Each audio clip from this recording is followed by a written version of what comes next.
There are moments in life that expose the truth about who we really are. Moments that strip away all the pretense, all the politeness, and reveal what's really in our hearts. This is a story about one of those moments. Picture this. A millionaire in a designer suit walks into the most elegant wedding of the season. Crystal chandeliers sparkle overhead. Golden decorations catch the light. Champagne glasses clink. Laughter fills the air. Everyone who's anyone has been invited. The room is full of beauty, wealth, and celebration. But nobody sees him. Nobody acknowledges him. 6 women in expensive evening gowns, teal, navy, emerald, crimson, gold, and silver, sweep past him like he's invisible.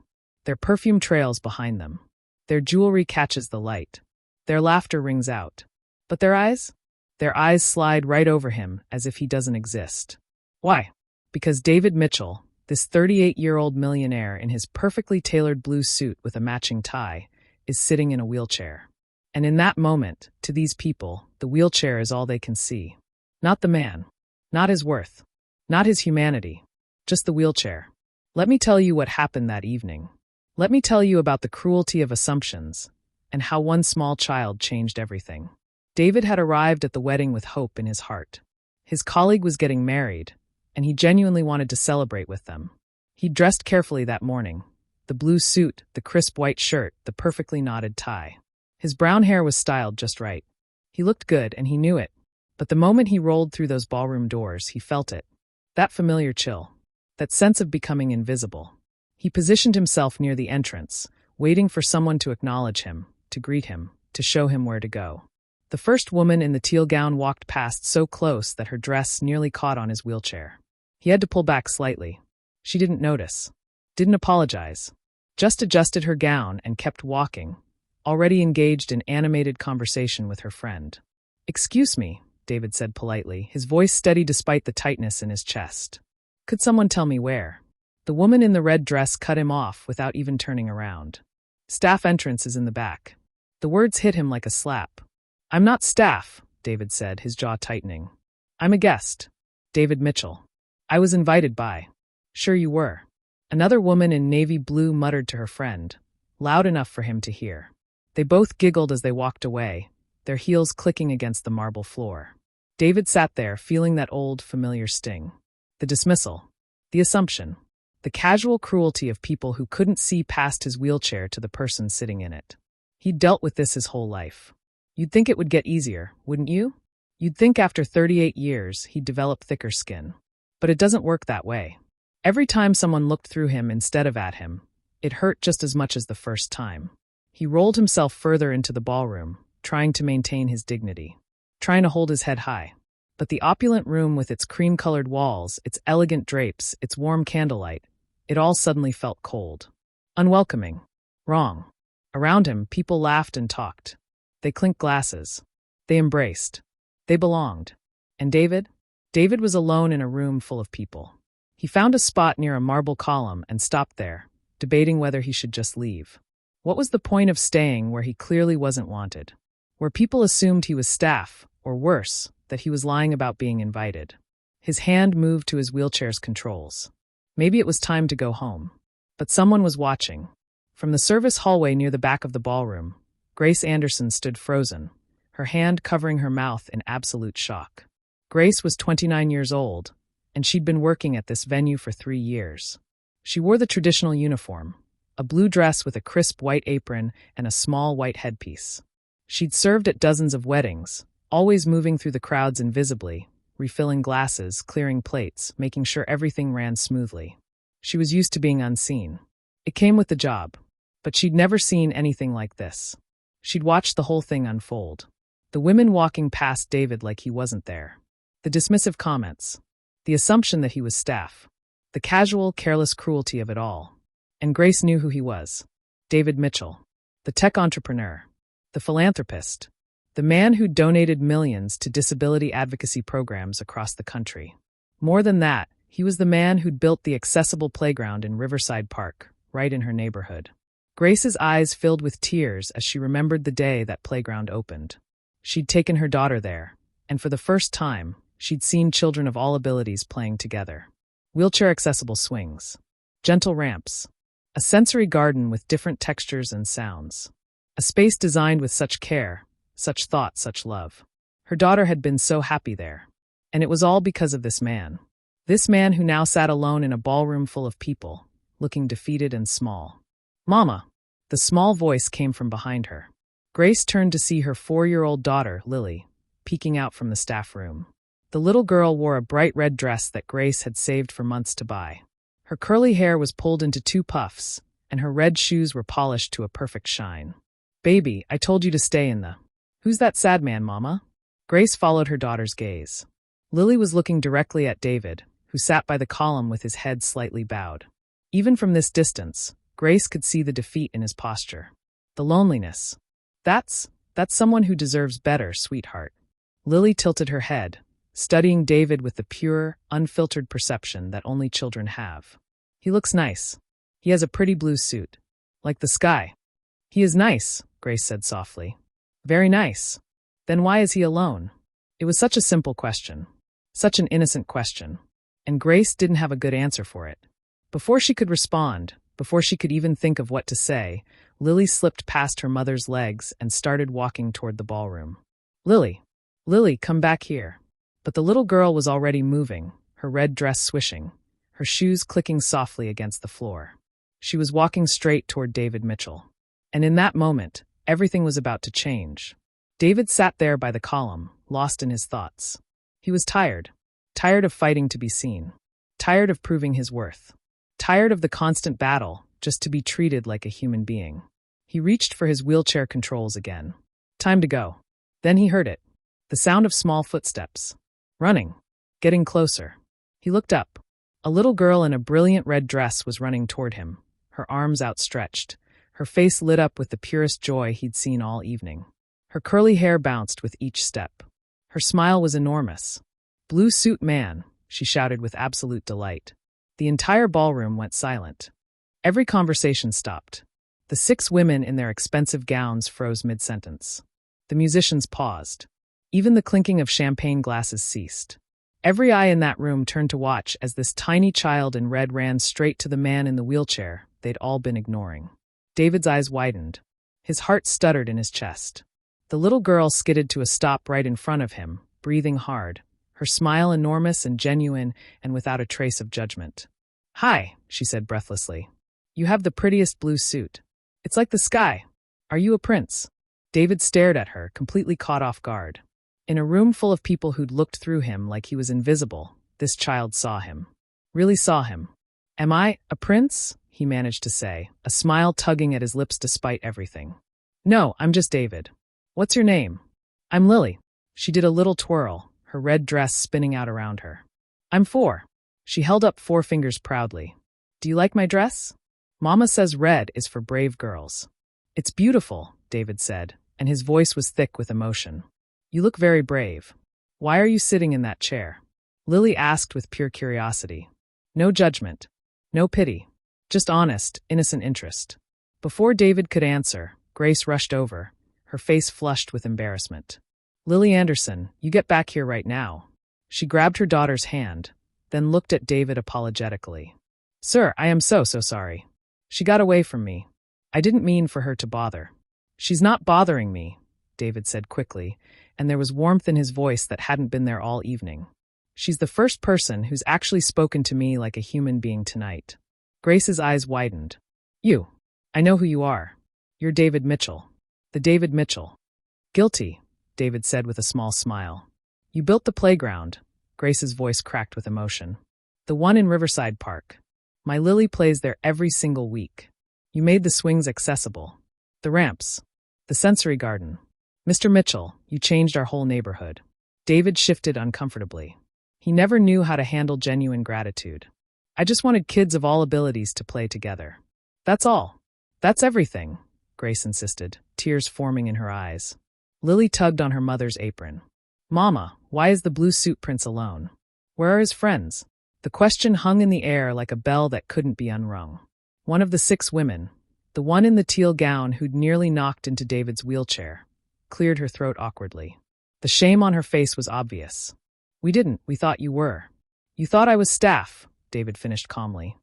"Or that I didn't belong here." The silence was deafening.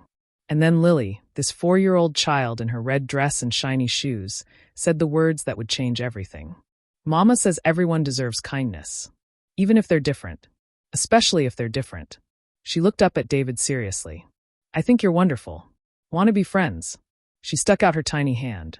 David looked at that small hand, so freely offered, so innocent, so full of acceptance.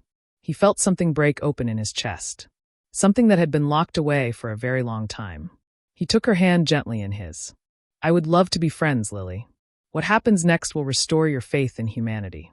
Continue with me to see how one child's simple act of kindness transformed an entire room. Yay! Lily's shout of pure joy echoed through the silent ballroom. And then, before anyone could react, before Grace could stop her, before David could even process what was happening, this 4-year-old girl threw her arms around his neck in an impulsive, uninhibited hug. Grace gasped, Lily, sweetie. But David was already hugging her back. His arms wrapped around this small child in her red dress, and his eyes filled with tears that he couldn't hold back. When was the last time someone had hugged him like this? Without hesitation. Without that momentary pause where people wondered how to approach someone in a wheelchair. Without awkwardness or pity or uncomfortable uncertainty. When was the last time someone had just hugged him? Lily pulled back and looked at him with those bright, honest eyes. You're crying. Are you sad? No, David said, his voice breaking. No, sweetheart. I'm happy. Very happy. Good. Lily grabbed his hand with the confidence of someone who'd never been taught to see differences as barriers. Come on. You can't sit here alone. That's sad. You should come dance with everyone. Grace's hand went to her heart. Lily, sweetie, Mr. Mitchell might not want to. I'd love to, David interrupted, looking up at Grace with gratitude shining in his eyes. If that's okay. Lily pumped her fist in the air like she'd just won the greatest victory. Yes. Come on, blue suit prince. And that's when something remarkable began to happen. As David rolled forward with Lily skipping beside him, her small hand still holding his, the people in that ballroom started to wake up. It was like watching a spell break. Like watching people remember who they were supposed to be. The woman in the red dress, the one who'd told David the staff entrance was in the back, stepped forward first. Her face was flushed with shame. Mr. Mitchell, she said quietly. I'm Jennifer. I'm so sorry. Would you like to sit at our table? The woman in the emerald green gown added quickly. I read about your work with adaptive technology. I'd love to hear more about it. If you'd be willing to talk about it.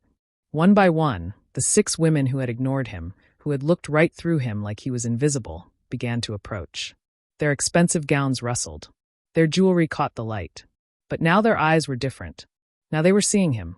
Really seeing him. The woman in the navy blue dress, the one who'd laughed and said sure you were, when David mentioned being invited, couldn't even look him in the eye. Mr. Mitchell, there's no excuse for how I treated you. I'm ashamed. David could have been cruel. He could have thrown their words back at them. He could have made them feel as small as they'd made him feel. But he didn't. Thank you, he said simply. I appreciate that. Because David knew something these women were just learning. Kindness doesn't keep score. Grace doesn't demand revenge. And sometimes the most powerful thing you can do is accept an apology and move forward. But David noticed something else happening, too. It wasn't just the 6 women. The entire ballroom was watching. The couple in the corner. The group by the bar. The elderly woman near the cake table. All of them had witnessed what just happened. They'd all seen a 4-year-old girl in a red dress do what none of them had done. She'd simply treated him like a person worthy of friendship. From the side of the ballroom, Grace stood with her hand over her heart, tears streaming down her face. Her daughter, her brave, beautiful daughter in her red dress and shiny shoes had changed the entire atmosphere of this room. With what? With nothing but pure, innocent kindness. With the simple act of seeing someone who was lonely and deciding to be their friend. Grace had always tried to teach Lily to be kind. To see people, not just their surfaces. To look for what was inside. But watching her daughter now, Grace realized that Lily had learned those lessons not just from her, but from people like David Mitchell. People who built playgrounds so every child could play together. People who fought to make the world more inclusive, more accessible, more loving. And now Lily was giving that gift back. David turned in his wheelchair and caught Grace's eye. He mouthed 2 words. Thank you. Grace smiled through her tears and mouthed back. No, thank you. Because what David didn't understand was that by building that playground, by creating spaces where her daughter could see children of all abilities playing together. He'd taught Lily that everyone belongs. Everyone matters. Everyone deserves friendship. And tonight, Lily had taught everyone else the same lesson. Lily was still holding David's hand, pulling him toward the dance floor, when the crowd parted. A woman in a flowing white gown emerged from the other side of the ballroom. Her veil trailed behind her. Her bouquet was clutched in one hand. Her eyes were red from crying. Catherine, the bride. She'd been watching everything from across the room. She'd seen how her guests had treated David. She'd heard the dismissive comments. She'd witnessed the casual cruelty. And she'd said nothing, done nothing. Until now. She approached slowly, and when she reached David, she did something that made the entire room gasp. She knelt down.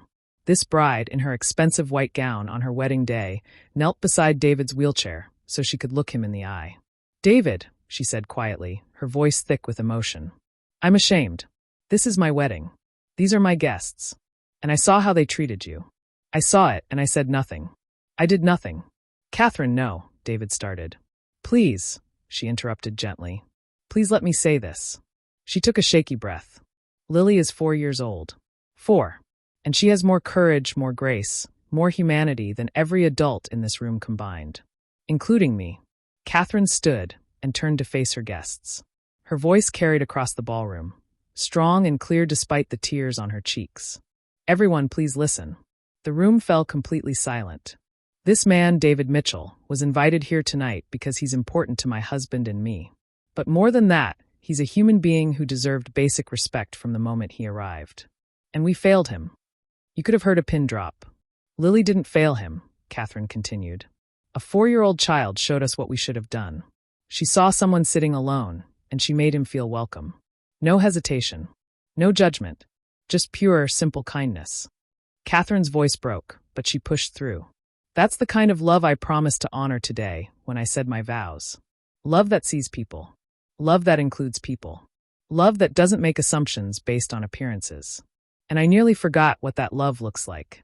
I nearly forgot in my own wedding." She extended her hand to David. "Would you do me the honor of the next dance? I'd like to start this marriage by remembering what really matters."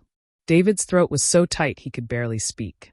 He looked at this bride who had humbled herself, who had used her own wedding as a teaching moment, who had chosen to do the right thing even when it was uncomfortable. He took her hand. The honor would be mine. As they moved together toward the dance floor, Catherine walking beside David's wheelchair, Lily skipping ahead in her red dress, leading the way like a small, brave guide, something shifted in that ballroom. It was subtle at first. One person started clapping. Then another. Then another. Within seconds, the entire room erupted in applause. But this wasn't applause for the bride. This wasn't even applause for David. This was applause for Lily. For a 4-year-old who'd shown them all what true humanity looks like. The band began to play. Catherine walked beside David as he rolled onto the floor.